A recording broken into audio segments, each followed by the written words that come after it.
esika moko pakala. Amen, amen. C'est ça le chemin. Et bien aimé, nous devons comprendre que le chemin que Dieu nous montre, c'est le chemin de notre bénédiction. Amen, amen. Si le Seigneur nous montre, voici le chemin. Alléluia. Si le Seigneur nous dit, pour ce mois, voici le chemin. Le Seigneur nous montre le chemin de notre bénédiction. Le Seigneur nous montre le chemin de notre destinée. Le Seigneur nous montre le chemin de notre destination. Le Seigneur nous montre le chemin de notre grandeur. Le Seigneur nous montre le chemin de notre élévation. Le Seigneur nous montre le chemin de notre percée. Alléluia. Et le Seigneur nous montre le chemin de la vie. Car la Bible déclare, Azali, je suis le chemin, la vérité et la vie. Oyo alandingai aebina kozwanini bomoi. Alléluia. Amen, amen. Bien-aimé, j'ai compris une chose. Tango nzamba alobaka pambate. Ce qui tozozwa ba déclaration prophétique lokola lisapo tokoyeba na kopambwa mate. Ce qui nzambe alobi na biso pour ce mois de septembre, voici le chemin. C'est que nzamba monaki ezana bato moko bazali susu na banzela ya malamu te. Amen, amen. C'est que nzamba comprendre ezana bato moko libota moko eliebi déjà na ko dérouter chemin. Et voilà pourquoi, puisque cette année c'est l'année de décollage, et sengeli yo décoller na nzela lipamboli na yo. Et sengeli yo décoller na nzela ya bénédiction na yo. Et sengeli yo décoller na nzela ya destinée na yo. Voilà pourquoi nzamba moni mezana bato mosusu to mabota misusu baebi déjà na ko déconner. Bazali susu na nzela te. Amen, amen. Et voilà pourquoi nzambe na bolingo na ye aye po aloba na biso pour ce mois, voici le chemin. Amen, amen. Amen, amen. Et yangwana balobela kibiso, il y a des éléments oyo et la kisaka le chemin. Il y a liboso balobaki la direction. Amen, amen. Alléluia. Poeba na kokoma na nzela o nzambe abongiseli yo esengeli oeba na kozwa direction ya malamu. Sokozwi direction ya malamu te okoeba na kokoma ka jamais. Amen, amen. Exemple ozokende rond-point ngaba esengeli bala kiso direction ya rond-point ngaba. Sokozwi direction oyo kokende tina rond-point ngaba, c'est alors que yo kokoma. Yo zokende rond-point ngaba ozwi direction ya komata monga fula okokoma na rond-point ngaba te. Amen, amen. Voilà pourquoi balobela kibiso sur la direction et nanzimi ete na moi oyo nzambe moko akoyeba na kolakisa yo la vraie direction ya nzela ya bénédiction na yo. Amen, amen. Et deuxièmement, balobela kibiso sur l'orientation. Yaya, ozana nzelo ozokende. Malgré balakisio direction yango, il faut pas orienter yo. Amen, amen. Il faut pas na orienter. Au deuxième élément, zalaki l'orientation. Balobaki na katia orientation, ba pesa biso ba renseignement, ba pesa biso ba information, ba orienter yo. Zwa direction. Oh, yo soko bimi boye, zwa gauche na yo po kende rond-point ngaba. Yaya faut pas orienter yo. Tango zo kende boye, ko kati sa prince mbangu te. Poso kati si prince mbangu prince ezala sumu kete, ba fongo lango. Amen, amen. Okoko sala accident, ozomona ba renseignement pe ba information. Est-ce que motomo kwa zana ngai? Esengeli ba orienter yo. Soki okati si, tango okoma na ngambu, bakulu na bazalaka. Simba saki malamu. Soko simbi saki malamu te, bakoyeba na kobotola yo yango. Okoma na rond-point ngaba, moko mwana saki te. Amen, amen. Alléluia. Esengeli ba orienter yo, ba pesa yo ba renseignement, ba pesa yo ba information. Et na moi oyo, nzambe wana na bolingo na ye. Oya lobi na biso, voici le chemin. Aotika biso pambate, ye moko azozwa charge ya kolakisa biso direction. Aotika biso pambate, ye moko akozwa charge ya koriente biso. Aosimba yo na loboko, abanda koriente yo, apeso ba information, apeso ba renseignement. Esiko kotia lokolo te, monguna timolela ki olibulu, soki otia lokolo kozinda. Esika oyo lekela boye, wane za mosalo, nzamba zo sala na moi oyo. Parce qu'alobi na yo, voici le chemin. Nayena loba na yo. Tu n'es pas seul. Il est lui-même avec toi pour te montrer la direction. Pour te montrer la direction. Oh yo kolanda. Poko mana destinée na yo. Poko mana bénédiction na yo. En soukaka na la kisayo direction te. Il va t'orienter. Il va t'orienter. Na kati orientation. Il va te renseigner. Il va t'informer. Omoni na liboto bimeli. Tala. Singa bakanga yangoyo. Omoni ndo nazo orienter bimaboye. Soit singa wana stika. Akotika yote. Akoriente yo. Akolobana yo. Omoni siko wuti. Omoni siko wuti. Kuna bateka. Kuna basakrifia. Talo kolo bimi. Tala ba stratégie yangoyo. Poye bana kozonga te. Ala qui sont les chemins. Ah, Dieu est merveilleux. Il me montre les chemins. Il m'oriente. Il me dirige. Il me dit ici ne mets pas les pieds. Ici le diable a mis des pièges. Ici on a mis des pièges pour te piéger. Il est merveilleux. Yangona lina lobano zala rassuré. Eza mosalo nzamba osala na yo. Na mois de septembre oyo. Bango batie mitambu. Bango bati moli mabulu. Mais toi tu n'es pas seul. Ton Dieu il va te renseigner. Ton Dieu il va t'informer. Bako lengela. Toi tu seras informé. Bako sala ba piège. Toi tu seras informé. Pourquoi? Il va t'orienter. Acclamons pour le roi des rois. Bien aimé, j'ai compris une chose.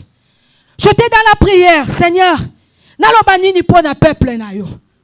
Nalobani ni pona peuple no lobi moi oyo. Voici le chemin. Olobi nanzelango ola kisanga direction. Tu vas m'orienter. Bien aimé, balobi na kati orientation, ba opesa ba renseignement, ba information. Yaya. Donc on va faire ba information. Que so kati ici. Pourquoi mana destiné na yo? Ba kuluna bazala kaboye. Ezala banzela musu mwa ba milange zalaka. Esengelo la ta sapato makasi potambola malamu. Na kwa wana kuna batu mwa ba vanda wana ba melaka diamba. Yaya, ngana na nzela destiné nanga. Na zokende. Balobe nanga na kwa wana bato ba melaka diamba, bakoko katanga chenette. Na sala nini? Nazonga, soit nazongi na komate. Yaya, il faut un esprit. Il faut un esprit pour na traverser. Il faut un esprit pour na ekoma. Il faut un esprit. Il faut na lata zage. Il faut na komo zage. Il faut na kotisa zembe. Pour na affronter. Pour na affronter.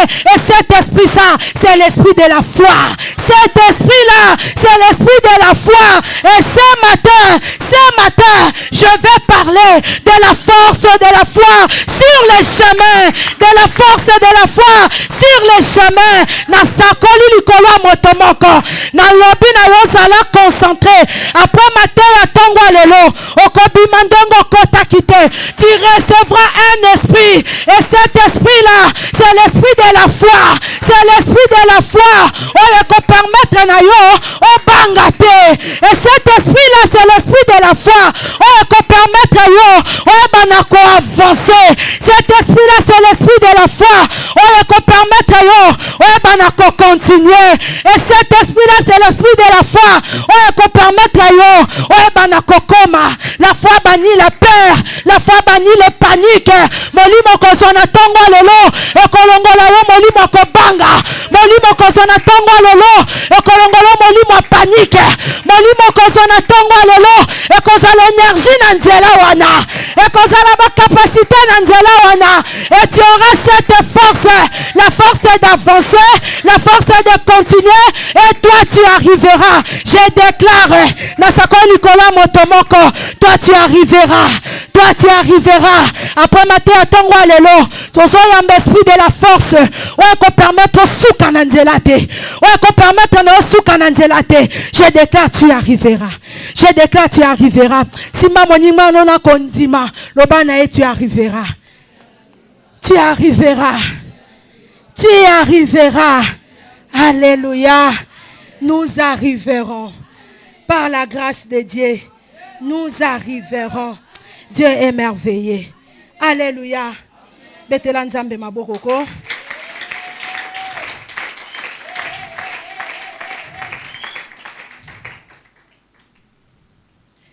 ezoloba na biso na mokanda na Hébreu 11, chapitre 1er. Or la foi est une ferme assurance des choses qu'on espère, une démonstration de celles qu'on ne voit pas. Alléluia. Alléluia. Baobazoko mabakomi. Hébreu 11, chapitre 1er. Hébreu chapitre 11, verset 1. Et percibiso déjà définition ya kondima. Amen, amen. La Bible nous donne déjà définition de la foi. Et je vais définir la foi selon moi. Amen, amen. Alléluia. Bien-aimé, sengelo eba na mobembo na nzambe moto nyonso sala histoire na nzambe na ye. Alléluia. Moto nyonso sala histoire na nzambe na ye. Lobi nzamba zalaki nzamba ana zalaka nzamba riti na loba lelo akoma nzamba meta. Amen, amen. Alléluia. Selon Meta, selon moi, la foi, c'est croire à des choses difficiles, impossibles, inimaginables, qu'on espère obtenir que par l'aide de Dieu. Amen, amen. Alléluia. La foi est kondima na makambo eza impossible, imaginable, incalculable. Oyo nga na zonzima na kozwangoka na lisungi na nzambe. Alléluia. Yaya, on ne peut pas parler de la foi si tout est facile. On ne peut pas parler de la foi dans un monde où on soit facile. Yaya, konzime monanate, konzime zanango makasite. Yaya, on parle de la foi lorsque tout semble s'assombrir. Tout semble ce que n'était kende butu, n'était komi koinda. Tango yote konzima moye bimi. C'est par là que nous allons parler de la foi. Amen, amen. Amen, amen. La foi, c'est un secours où de la biso de l'extérieur. Cela veut dire Nathalie n'est pas nanga, na momoni na suite, na zolala, na butu vraiment, na kanginda kweloko lié sate, mais na iner moto bete linga porte linga biloko lia. Amen, amen. La foi est un secours où de la biso na libanda. Amen, amen. Et bien aimé, nous allons parler des éléments qui démontrent notre foi sur le chemin. Alléluia. Et c'est que ça n'a pas l'élément où ils ont démontré qu'on zima na ngana yo nanzela oyo nzambe bina kola kisabiso. Avant que tu aies parler sur les éléments, bien aimés, nous devons savoir pourquoi nous avons besoin de la foi sur le chemin. Pourquoi nous avons posa molimo konzima nanzelo nzamba zola kisanga. Bien aimé sengeli toyeba nazana posa ya konzima parce que Dieu voit des choses que moi je ne vois pas. Alléluia. Dieu voit des choses que moi je ne vois pas. Dieu sait des choses que moi je ne sais pas. Tout, il a toujours raison. Amen, amen. Nzamba yebi oyo nga na yebite. Nzamba monaka oyo ngai nazo mona te. Atanga na mona molili ya yebi oyo yazo mona. Lokola yazala na raison na aka na tina na nzima. Alléluia. Alléluia. Et comme il a toujours raison, la première le mezali obéissance. Alléluia. Est-ce que moto moko azana ngai? Sur le chemin que l'Éternel me montre. Premièrement, ils ont démontré konzima nanga nga oyo yenda yebi nyonso yenda monaka nyonso et yazalaka na raison na natinaka na tosa. Alléluia. Et pourquoi nazotosa? Pourquoi nazotosa? Parce que il voit des choses que moi je ne vois pas. Pourquoi nazotosa? Parce qu'il sait des choses que moi je ne sais pas. Tout, il a toujours raison. Nana raison na tosa raka. Nana raison na tosa kaka. La Bible nous dit dans Genèse 12, 1. La Bible me dit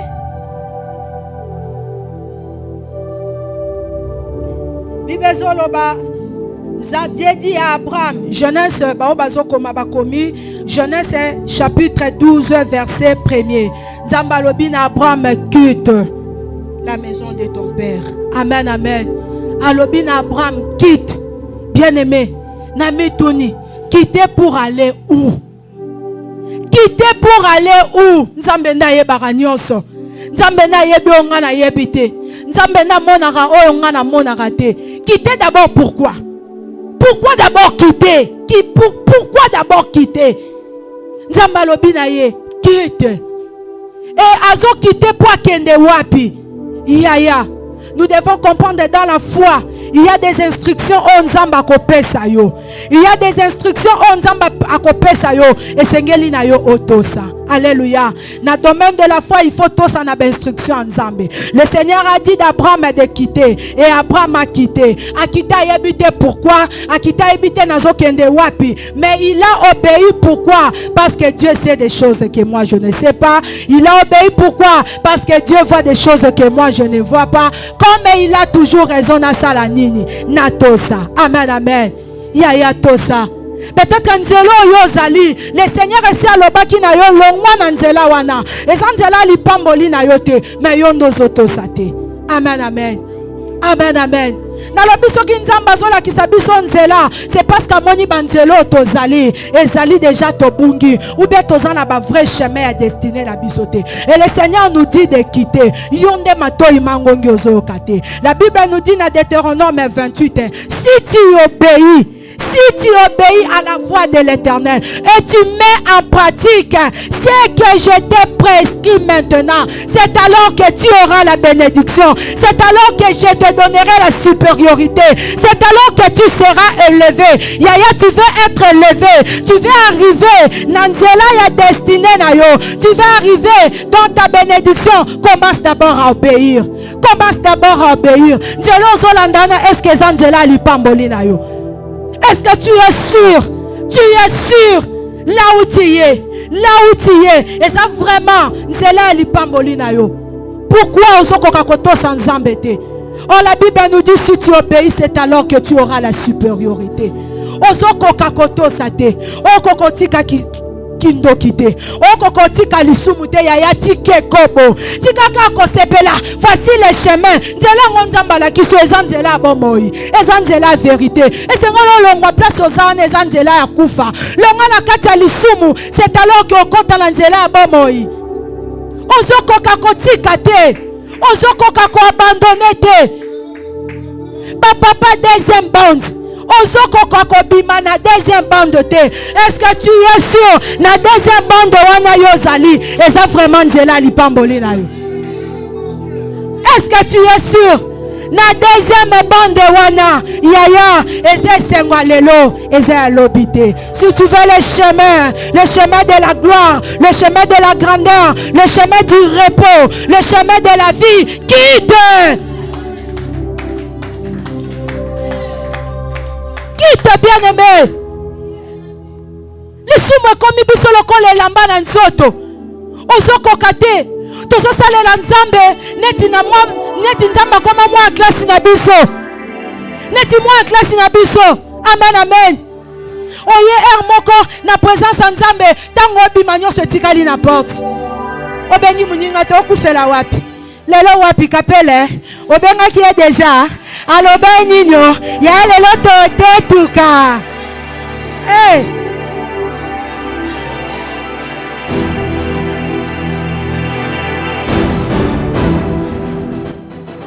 Nyonso tozote ezotika la kakawa. Katango bimi na porte obengi muni protocole. Yaka. Obenga ki déjà ya shida ne tombera jamais.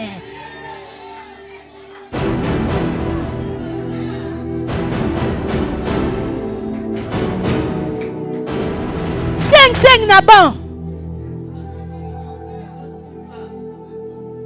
Yaya, faut quitter. Il faut quitter. Obima lobi ndoki ya vi na yo moko. Nzela na yo peut-être faut abandonner ton musozo miloba. Nazana bango 5 po moko somba kabelo, moko somba iPhone, moko somba pantalon, moko somba langa sac. Soki na tiki na suka wapi. Je viens te dire si tu obéis, Dieu prendra soin de toi. Dieu prendra soin de toi. Azanzambo alesa bandeke na likolo, azanzambo alesa bambisi na mai. Yo swaka décision ya ko obéir, ya ko tika. Le reste est que l'anzambe charge na ye. Abokola yo. Abokola yo. Abokola bana bitike. Abokola, il est le mari de veuve. Il prendra soin des choix. Obéis. Obéis, bien-aimé. Obéis. longwa na nzela wana tika kindoki, tika koina, tika kotonga, tika kindumba, tika kindumba, tika kindumba. Obéi, tika kindumba. Yoka mongongo na nzambe. Nzamba alobi voici le chemin. Nzela na ye eza nzela ya bomoi, eza nzela lisumu te, eza nzela kindoki te. Eyo yebaka na kolanda ye. Soki olandi ye, alobi na suka wana soko continue, eza na ba bénédiction ekolanda.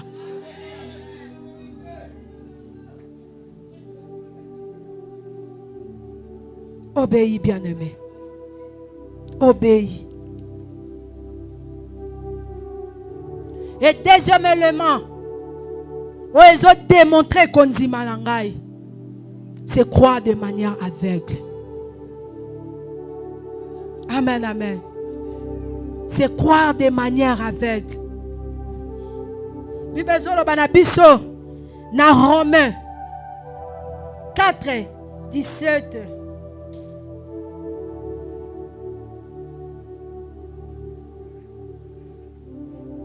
Dans Romains 4, 17 à 18. Romains.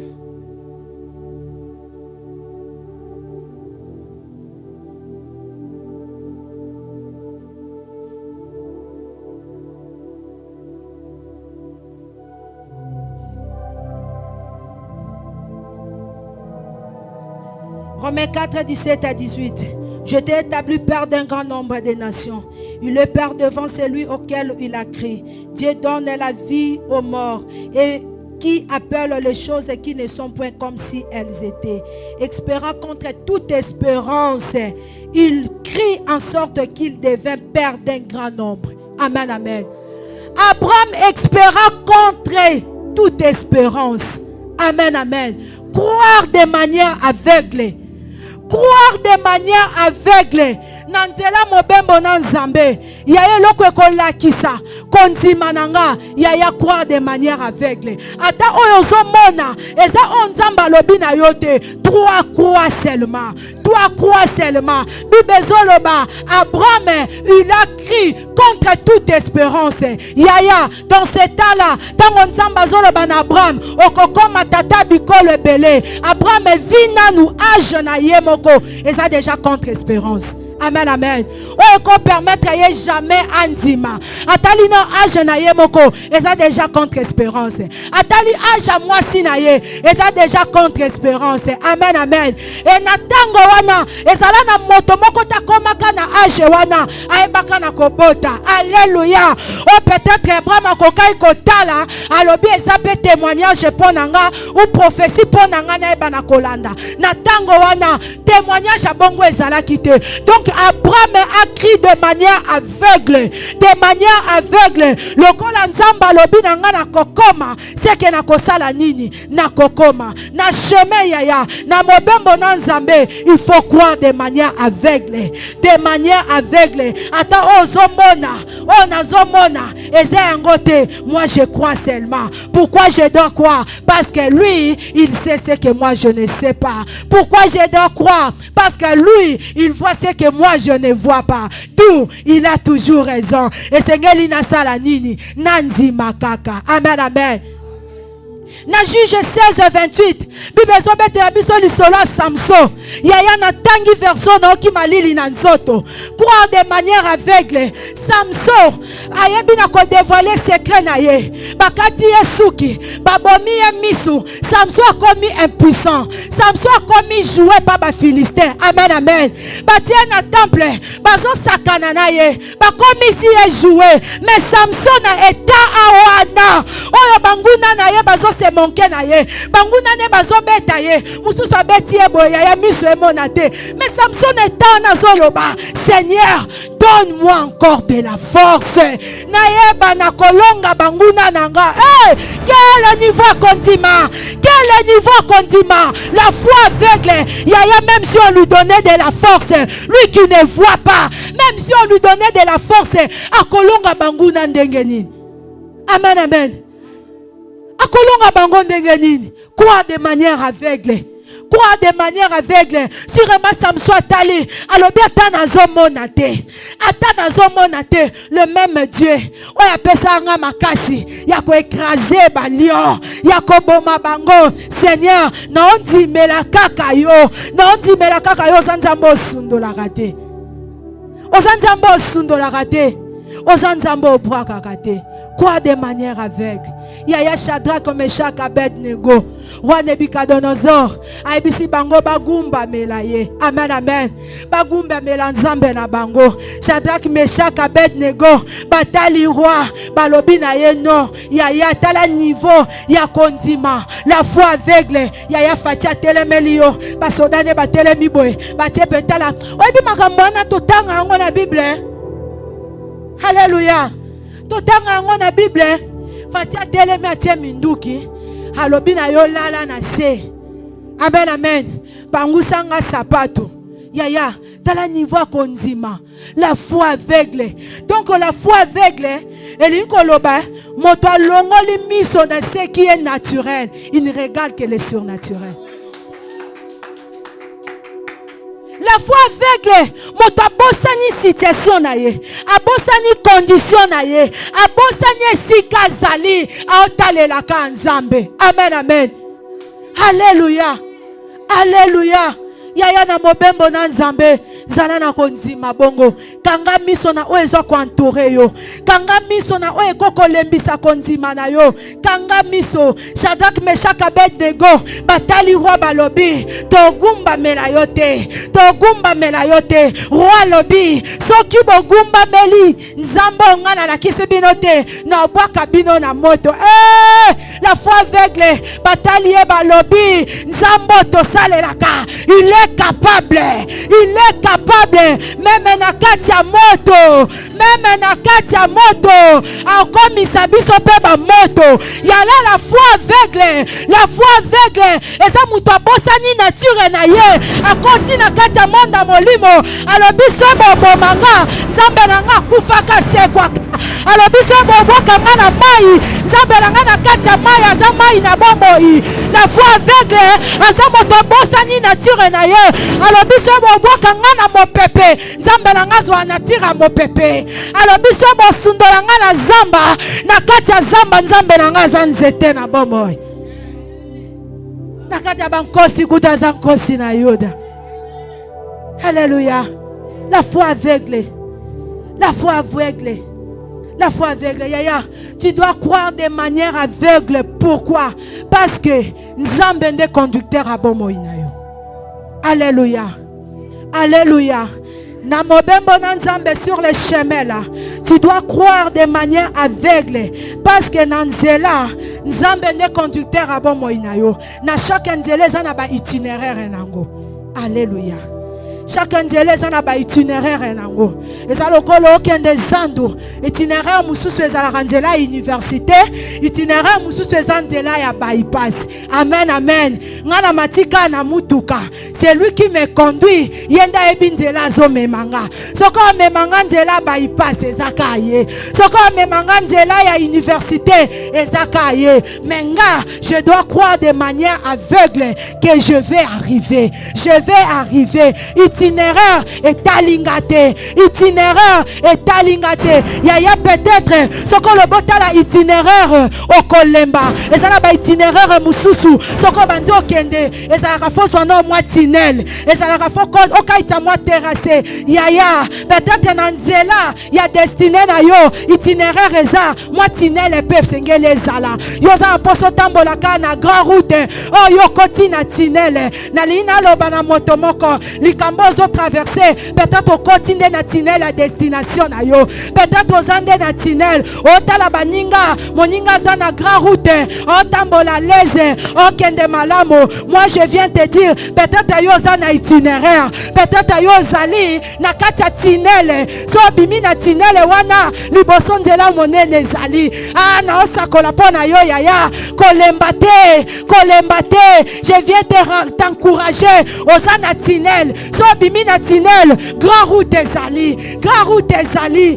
Crois de manière aveugle, crois de manière aveugle, car c'est lui seul le conducteur. Yenda zome mayo, ezana banzela mosusu yaya, tango zo kende, na itinéraire, et sengeli tong mosusu nzela facilité, okota zamba, pobi makuna, yayo komi na zamba, omoni bisobe, olingo lemba, na lingi na lobano eza itinéraire à destination na yo, bisobe wana, kolemba ngote peut-être eza raccourci, peut-être eza raccourci, makambo nsuto kutana nango na vie yaya, soko le botalango, et koko lembisa yo na mobembo na nzambe. Moi je viens te dire, crois de manière aveugle, crois de manière aveugle.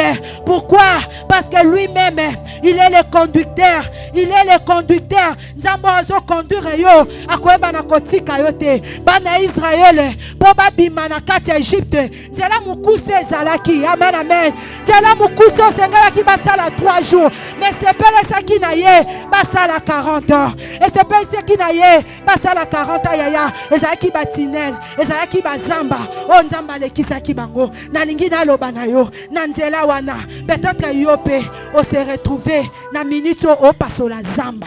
O paso la zamba basende ekoto na makolo olobi onzela nini yango na oleka onzela nini yango nzamba olekisanga na lingi na loba na yo yenda yebi itinéraire tiela ye confiance, ferme les yeux, crois de manière aveugle. Alléluia, amen amen.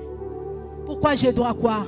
Parce qu'il connaît ce que moi je ne connais pas, il voit ce que moi je ne vois pas, d'où il a toujours raison.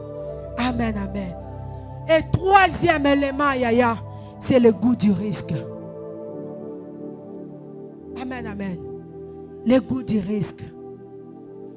Le goût du risque. Si c'est le chemin que l'Éternel t'a envoyé, yaya, il faut fermer les yeux et prendre les risques de commencer. Prendre les risques. Nzelo nzamba la kisio. Yaya, chaque début, ça sera toujours difficile. Chaque début, ça sera toujours difficile. Mais son nzela, au pot boire kapa, ça sera toujours passé. Un commencement, il faut prendre un risque. Il tombe la pas. Comme ça, la première pas. Tant que ça, la première pas, c'est alors que ça, deuxième pas, troisième pas, et tu arriveras. Pour ça, la première pas, il faut prendre les risques. Alléluia. Dans Matthieu 14, 28 à 29, la Bible nous dit, Pierre, alobina Yesu Masia, soki ozali nzambe, ordonne que je viens. Alléluia. Likolo na mai, Yesu ebisi yaka, ya etana yebiso, Pierre atambola likolo na mai parce qu'il avait pris le risque. Alléluia. Yaya, mai, est-ce que motomo kwa zananga? Yesu ebisi yaka, ya yo tambola likolo ne bale, il faut prendre les risques. Il faut prendre les risques. Dans les chemins avec le Seigneur, il faut que vous ayez un risque de la foi. Le Seigneur te dit, viens, avance. Pierre a pris les risques. Il a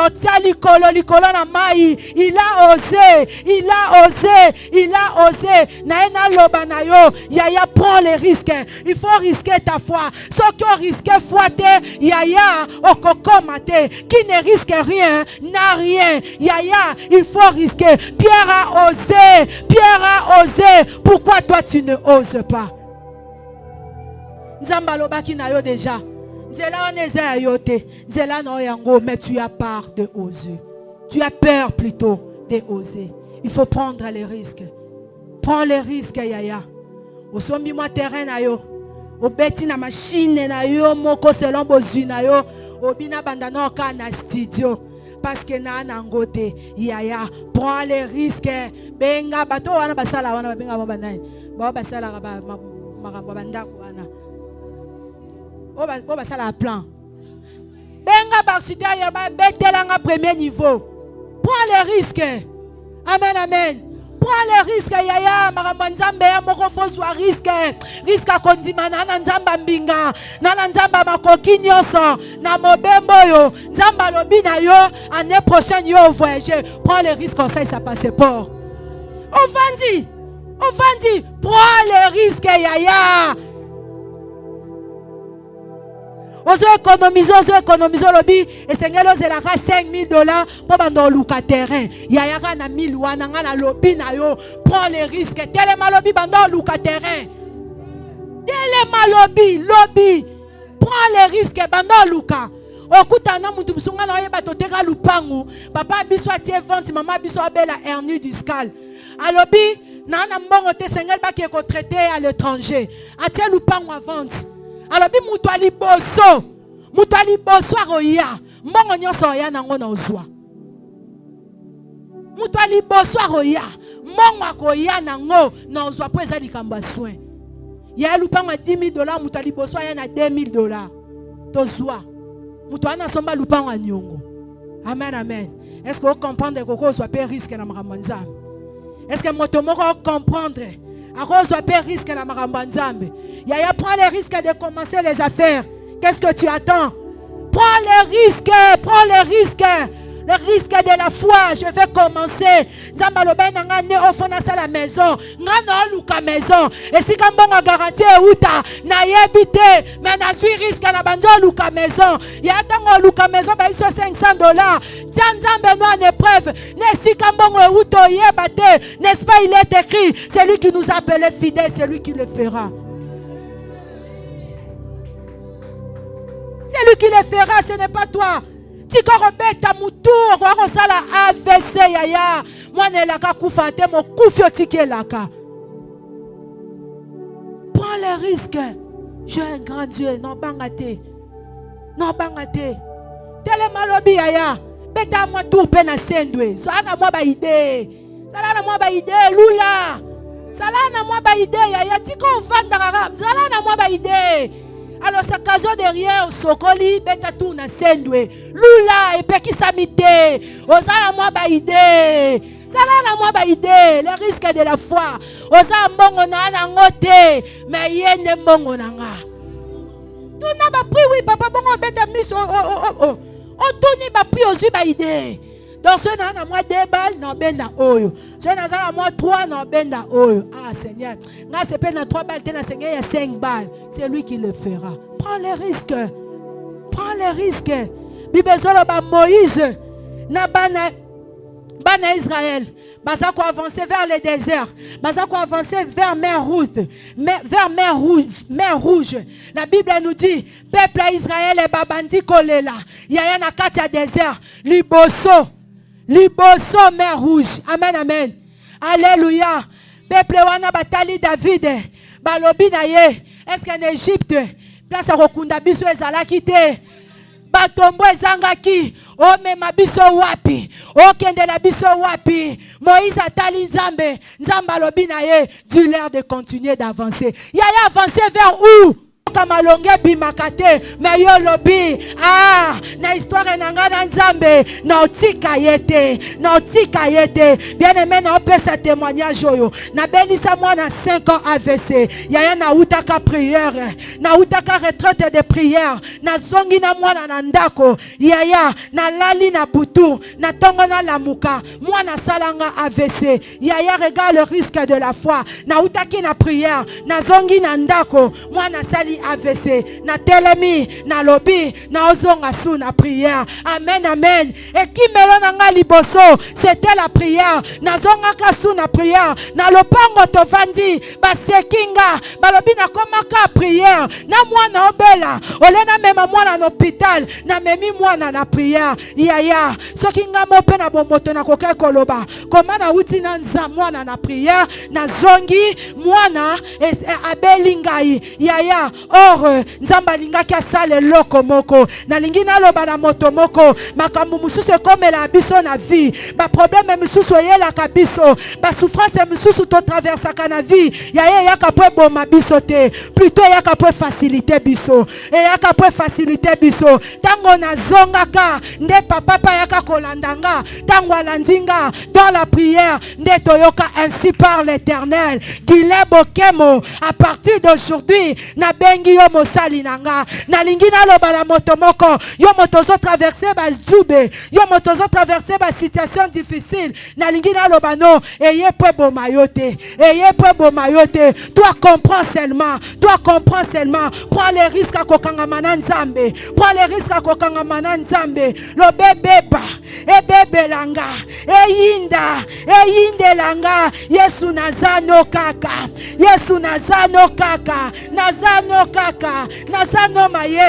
nazano mayele ate yindi nazano mayele ate bebi nazano mayele ate sambwe singa nazano mayele nakokitisa konzima nangate Yahweh tondisanga na konzima masi ya mwana na nzambe tondisanga na konzima Yesu Yahweh tondisanga na konzima masi ya mwana na nzambe tondisanga na ya Yesu makambu oyo mokili oyo ekitisinga ikonzima masi ya mwana na nzambe tondisanga na konzima Yesu Yahweh tondisanga na konzima masi ya mwana na nzambe tondisanga na Yesu libota oyo na balela ememelanga ibitumba masi ya mwana na nzambe matisanga ikonzima Yesu Yahweh tondisanga na konzima masi ya mwana na nzambe tondisanga Yesu baninga oyo na lukaka bamemelanga imakambo masi ya mwana na nzambe matisanga ikonzima Yesu kembisanga na konzima masi ya mwana na nzambe kembisanga na konzima ya Yesu bapasi oyo mokili oyo ekitisinga ikonzima masi ya mwana na nzambe matisanga ikonzima Yesu kembisanga na konzima masi ya mwana na nzambe kembisanga na konzima ya Yesu libota oyo na balela ememelanga ibitumba masi ya mwana na nzambe tondisanga na konzima Yesu Yahweh kembisanga na konzima masi ya mwana na nzambe kembisanga na konzima ya Yesu bapasi oyo mokili oyo ememelinga ikolela masi ya mwana na nzambe matisanga ikonzima Yesu Yesu naosanga sika kolala na bana fendi mwa yango nayebi te mbongo afuta ndaku na ozwa wapi ya Yesu makambu oyo mokili oyo ekitisinga ikonzima masi ya mwana na nzambe matisanga ikonzima Yesu Yesu baba tomboma basala nini ya Yesu bapiaka oyo mokili oyo ekitisinga ikonzima masi ya mwana na nzambe matisanga ikonzima Yesu Yahweh tondisanga na konzima masi ya mwana na nzambe tondisanga na konzima ya Yesu libota oyo na balela ememelanga ikolela masi ya mwana na nzambe matisanga ikonzima Yesu Yahweh tondisanga na konzima masi ya mwana na nzambe tondisanga ya Yesu bapasi oyo mokili oyo ekitisinga ikonzima masi ya mwana na nzambe matisanga ikonzima Yesu Yahweh kembisanga na konzima masi ya mwana na nzambe kembisanga Yesu kozanga oyo mokili oyo efingisanga nde kofinga masi ya mwana na Nzambe matisanga ikodima Yesu Yesu masi ya mwana na Nzambe kimbisanga na kodima Yesu mopianga oyo mokili oyo ekitisinga ikodima masi ya mwana na Nzambe matisanga ikodima Yesu Jésus Nzambe omonaka baposa mitema ya bato obondela senga bolimo kondima loba Seigneur mona bapota mitema Yesu mona banzube na moto akoko mankenga te azomankenga likola mabango akofutela oyo ya bakoko mine na mwana akoko finganga na pompe te azofinganga likola kozanga ya Yesu ekitisinga kondima Seigneur na ye na kondima ozanzambo obongisaka ozanzambo osekisaka ozanzambo opangusaka pitoni ozanzambo opangusaka Yesu sala lisusu Yesu monanga Yesu matisa kondima na ngai matisa kondima na ngai Yesu eleme banda kobondela mama Nzambe wana wasimbaka mitema sika kondima na maboko te osala Seigneur nanzima